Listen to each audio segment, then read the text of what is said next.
OceanGate Titan Sub Disaster. What actually happened? On June 18th, 2023, what was supposed to be an extraordinary expedition turned into a heart-wrenching tragedy. The deep-sea submersible Titan, operated by OceanGate, vanished in the vast expanse of the North Atlantic Ocean. Its mission was to explore the haunting wreckage of the infamous RMS Titanic.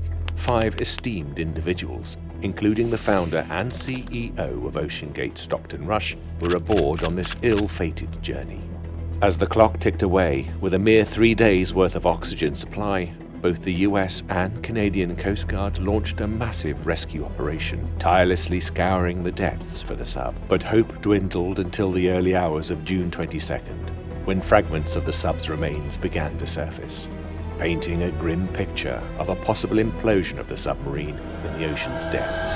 OceanGate says all exploration and commercial operations are on hold after the implosion of the submersible headed toward the wreckage of the Titanic. A submarine that took 5 men to their deaths near the Titanic shipwreck has been brought up to the surface. He had a shockingly low number of dives. All 5 people on board were killed, including the company's CEO. The Coast Guard is still investigating what caused that disaster. He theorizes that the Titan failed not because it was made of carbon fiber.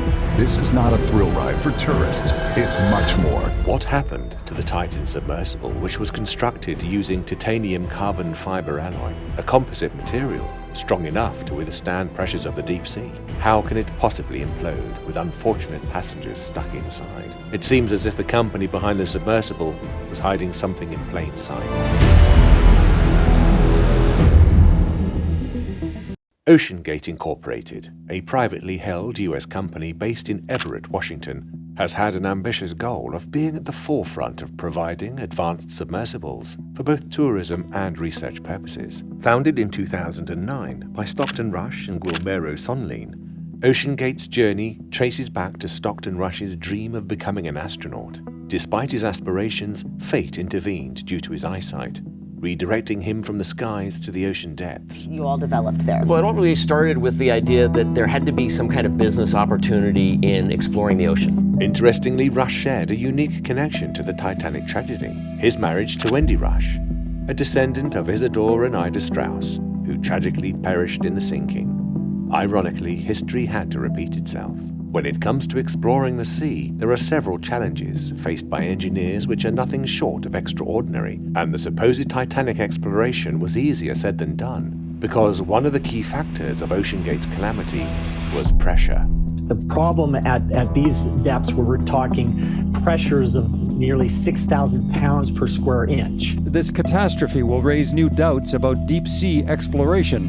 Carbon fiber has been known to catastrophically fail. At the surface level, air pressure is a mere 14.7 pounds per square inch, psi, generated by Earth's atmospheric weight. But beneath the sea level, water's density increases every 10 meters, 32.8 feet, of descent, which adds an additional atmosphere's worth of pressure. So even at a short depth of 100 meters, a person's body would be experiencing 1.69 million newtons of force. It would feel like 29 African elephants are stacked on top of the person in every direction. The RMS Titanic, resting at about 12,500 feet below sea level, exemplifies this pressure challenge. Here, the pressure is roughly 6,500 psi.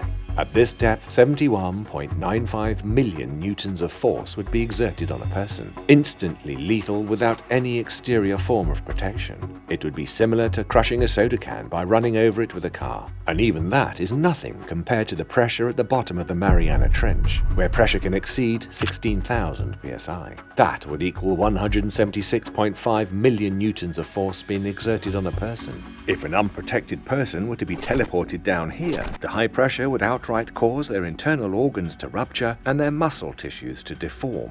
All the while, the air inside of them explosively bursts out. Given the huge risks involved, it was essential that all precautions needed to be taken for this deep-sea mission to be a success. However, from the very beginning, there were major red flags surrounding OceanGate and their submersible, the Titan. For starters, the design limitation of the Titan meant that the hatch had to be bolted shut from the outside, leaving the passengers inside completely reliant on ground crews to open it. This lack of an accessible opening mechanism could have led to a disastrous outcome. Furthermore, the Titan lacked GPS or other navigational instruments on board, as well as a locator beacon, which is similar to an aircraft's black box. Instead, it relied solely on data provided by the surface support vessel, which posed significant risks in terms of tracking and safety. OceanGate's explanation for the lack of certification from any ship's authority was also very concerning. They argued that operator error was the main cause of accidents, rather than mechanical failure, implying that their corporate actions ensured operational safety. However, this reasoning seemed questionable and insufficient. During an expedition in 2022, journalist David Progue experienced firsthand that the surface support vessel was losing track of the Titan for several hours. This incident highlighted the potential dangers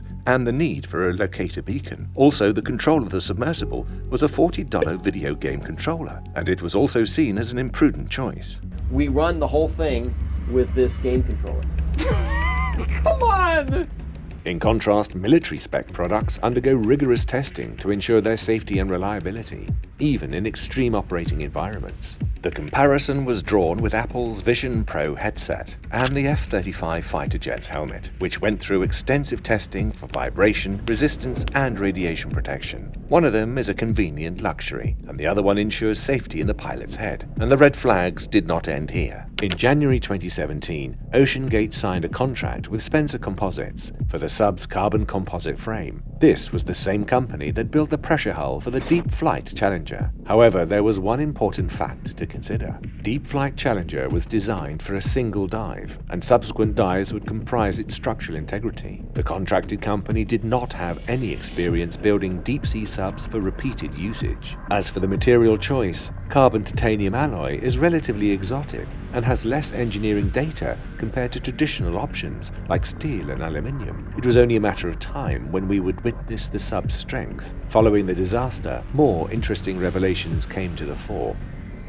Just 1 hour and 45 minutes into the dive, the submersible met its catastrophic fate. The rapid inward collapse of the sub caused an instant and devastating outcome, heating and liquefying the crew within milliseconds. The US Navy detected sounds indicative of an implosion shortly after the sub lost contact, and the information was passed over to the Coast Guard. The Navy says at about that same time, it detected through its underwater acoustic listening devices sounds consistent with an implosion or an explosion. Despite an exhaustive rescue mission being started, the crew's fate was sealed. The debris of the submersible was found 4 days later, approximately 500 meters away from the bow of the Titanic, confirming the loss of all on board. The debris is consistent with the catastrophic loss of the pressure chamber. Soon after the tragedy, the University of Washington's Applied Physics Laboratory, APL, clarified that they had no involvement in the design, engineering, or testing of the submersible. Boeing and NASA also distanced themselves from the project, stating that they were not partners and did not have a significant role in its development. This raises questions about the credibility of the partnership OceanGate claimed to have, especially their association with NASA. From the facts we know, we could have foreseen a tragedy waiting to happen from miles away, and it was ever more apparent to David Lockridge, the then OceanGate Director of Marine Operations. In January 2018, he raised concerns with the founders about the lack of non-destructive testing, NDT, on the carbon fiber hull of the submersible. Rather than listening to him, OceanGate decided to save costs and rely on real-time acoustic monitoring for any failures that may arise. This, Lockridge warned, would not warn the crew of potential failures with sufficient time to safely abort the mission and evacuate at such depth.